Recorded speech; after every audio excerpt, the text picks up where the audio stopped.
Hello and welcome to episode 4 of the Narrative Kill Team campaign.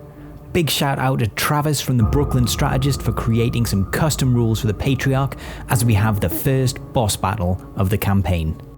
The game will unfold narratively, but at some point I'm sure I'll have a normal battle report using the boss rules Travis wrote so you can fully appreciate all the work he's put in. As always, make sure you catch up with the story by watching the first 3 episodes that are all available on YouTube. And with that, please enjoy episode 4 of the narrative campaign, Belly of the Beast. As the Death Watch veterans race towards Central Command to reinforce the Imperial Guard, a squad of the Adeptus Sororitas request approval to execute a strike against what they believe to be the command center of the cult, looking to crush the rebellion with one clear stroke. With the sisters en route to the entrance in Sector 4, they receive a priority communication from Lieutenant Colonel Schaefer himself. Your request is approved, Sister Argenta. Get some solid intel and then get your squad out of there. We need information on the cult, not more casualties, you understand?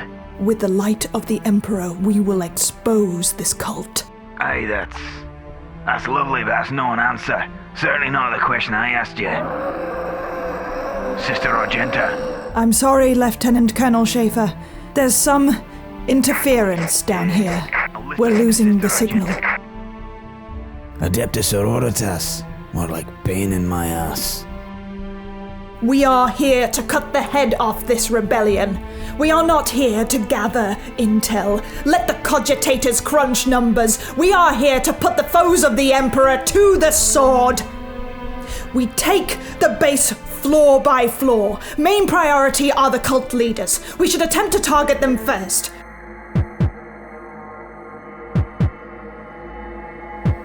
Sister Abraxas, some light? Could have been a power surge. The Guard have been drawing a lot of power to Central Command. More likely the cult trying to disorientate us.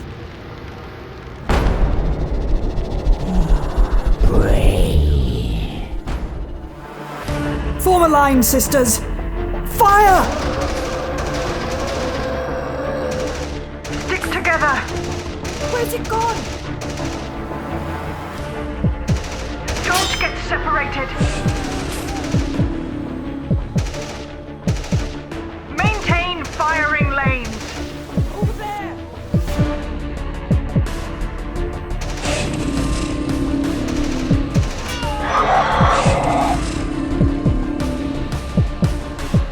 Fall back!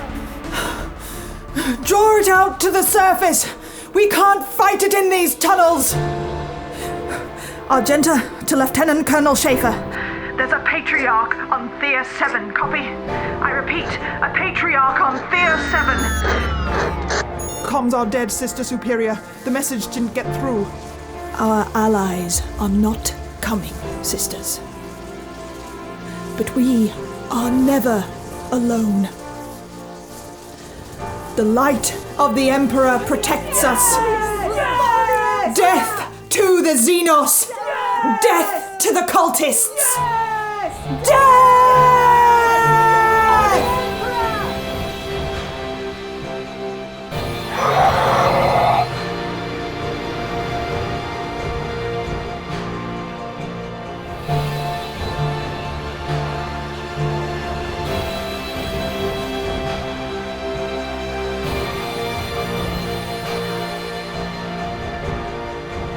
In this boss battle special, the sisters have 3 objectives. Their primary objective is to incapacitate the Patriarch. However, they do have 2 secondary objectives on the board. One is a DNA sample from the Patriarch, which if captured could reveal some weakness to the beast and its cultists, and the other is an intel cache, holding logistical information on the cult, their movements and agents. The Patriarch joins a fire team of Gene Stealers, taking up 6 APL from the team, and the Hivefleet objective is to secure both objectives so that they don't fall into enemy hands. The Patriarch starts on the board as per his rules and will be starting in the conceal order for this turn. Despite initiating the attack, the sisters have been fought back up to the surface and will start this mission as the defenders. They will deploy into the red deployment zone, and the rest of the Patriarch's Genestealer allies will be deploying in the blue deployment zone. With the kill zone set, these two generals of the 41st millennium now face off against each other. Both sides opt to dash, and the sister with the Stormbolter moves out so as to be able to target the Patriarch despite its concealment. This Genestealer also darts forward towards the objective.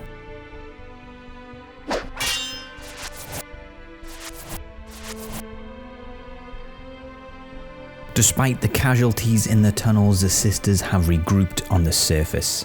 Face to face with the beast in the open, surely they have the advantage with their firepower.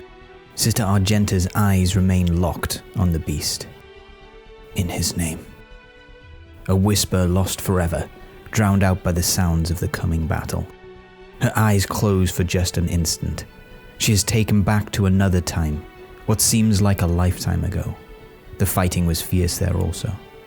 She stands with Schaefer, merely a captain then. Across from them, a monster. One that had utterly corrupted the citizens of a now forgotten world. Lost to a Xenos cult. Her eyes open. She sees only the monster ahead and from her past, blending into one. Not again. The Patriarch pulses. Waves of alien pheromones almost visibly cascade around it. The Genestealers close to the beast seem bolstered by it, inured to pain by its very presence. Sister Abraxas moves forward with a heavy flamer. As she does, a Genestealer howls and races towards the sisters' lines. A sister with bolt gun moves forward to defend their position. On the opposite side of the battle zone, another Genestealer tears forward, as a second sister with bolt gun moves to support her ally. Another Genestealer moves forward as the sister with melter gun, unable to target the Patriarch, moves forward to get clean line of sight on a Genestealer and shoots. The melter gun makes quick work of the first Xenos, reducing it to slag. First blood to the sisters. Looking to protect its Patriarch, this Genestealer moves forward, remaining concealed, providing cover to the Patriarch to stop the Stormbolter from targeting it. Caught out of cover, this sister with bolt gun moves forward and shoots at the Genestealer. Mass reactive shells saturate the area, punching fresh holes into the cargo container and Genestealer alike, incapacitating the enemy operative. Nonetheless, the Genestealers continue their advance. This battle system moves forward but is unable to line up a shot. This Genestealer moves forward, propping up this flank. The sister with the Simulacrum Imperialis walks slowly forward and plants her banner pole in the cold dirt of Sector 4. The last of the Genestealers tears forward, as this sister also races forward, looking to move on the objectives in coming turns.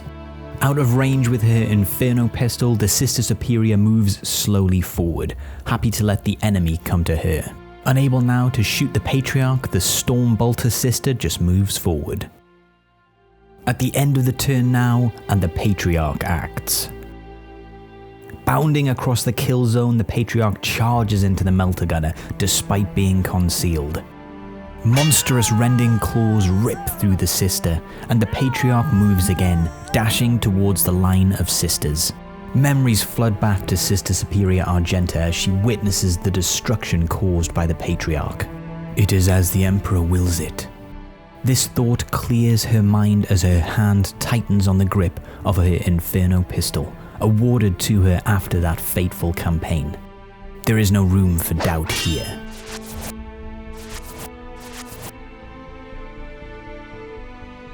Another wave of pheromones from the Patriarch hits the sisters and Genestealers alike. Haziness threatens to overcome them, but as the sisters shake it off, they can see a change in the Genestealers closest to the Patriarch. They seem ravenous, as if taken by some bloodlust.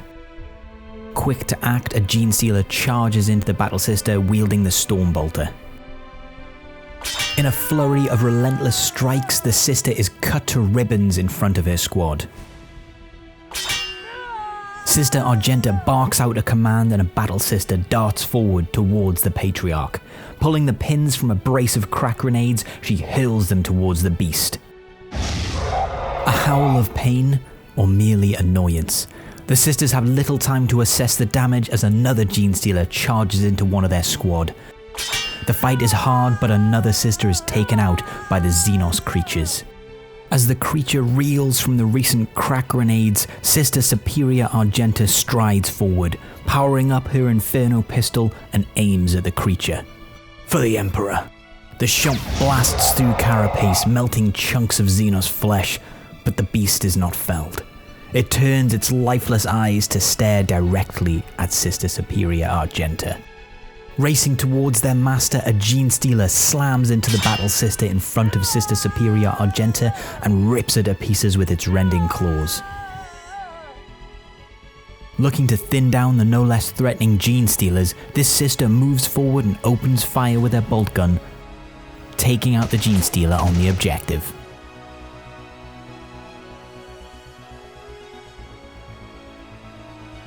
With most of the Genestealers swarming forward, this one will stick to the shadows and move to secure the DNA objective in the middle of the board.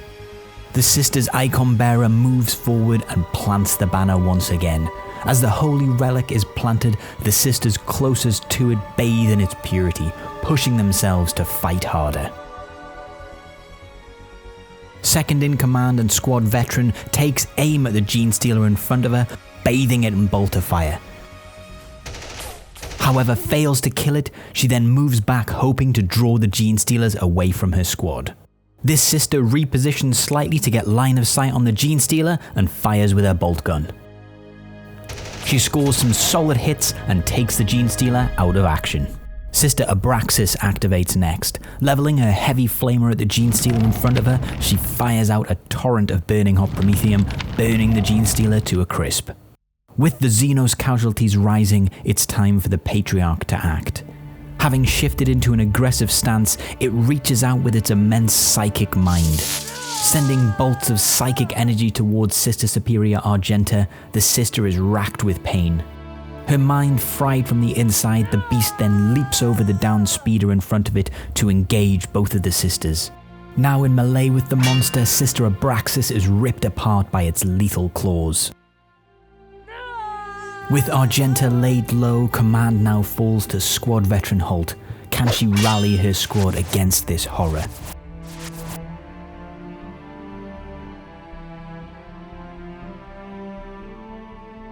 As the Patriarch surveys the kill zone, it looks at the enemies arrayed before it.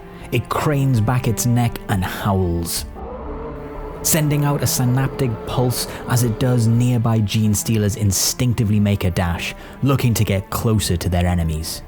Looking to get away from the Patriarch, this sister disengages, heading towards the intel cache. Spurred on by the nearby Patriarch, this Genestealer charges into the icon bearer. Despite the proximity of its master, the sister gets the upper hand, skewering the Xenos with the banner pole.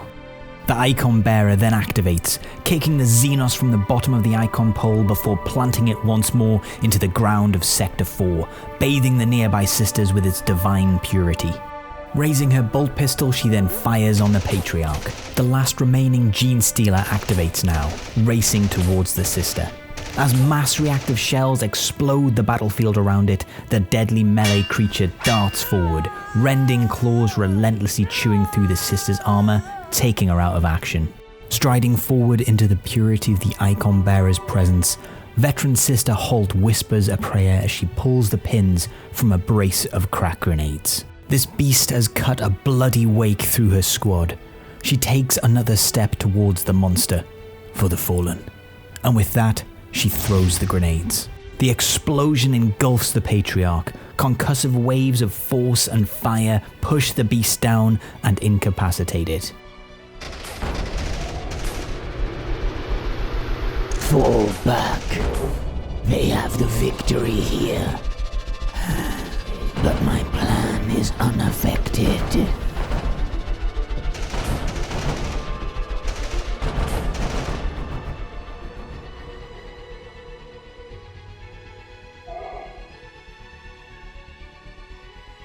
Finally, this sister activates, able to draw a bead on the Genestealer at the far end of the kill zone, and with some precision shooting, the sister takes a Genestealer out of action at range, dispatching the last of their foes.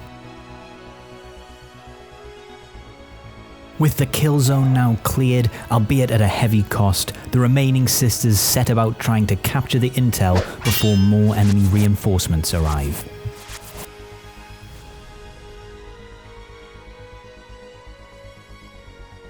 The sisters race forward looking to claim the objectives, but are only able to secure the DNA sample before they must withdraw from the kill zone. Make sure the signal is clear. Aye, Sister Superior. I've got Central Command. Lieutenant Colonel Schaefer. This is Sister Superior Argenta. Do you copy? Argenta? Where the hell have you been? I need you back at Central Command ASAP. It's a Patriarch. A what? A Patriarch, Schaefer. Here, on Thea 7. Oh, Drock. Did you kill it? Negative. We wounded it and drove it from its lair. But the slums and warrens of Sector 4 are huge.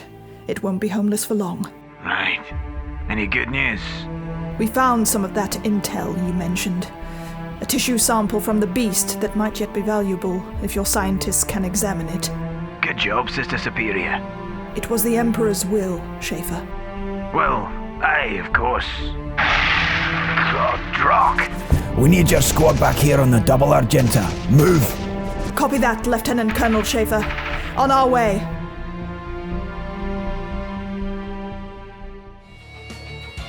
Thanks so much for watching this episode. Again, thanks to Travis from the Booklyn Strategist, and I'll see you next time.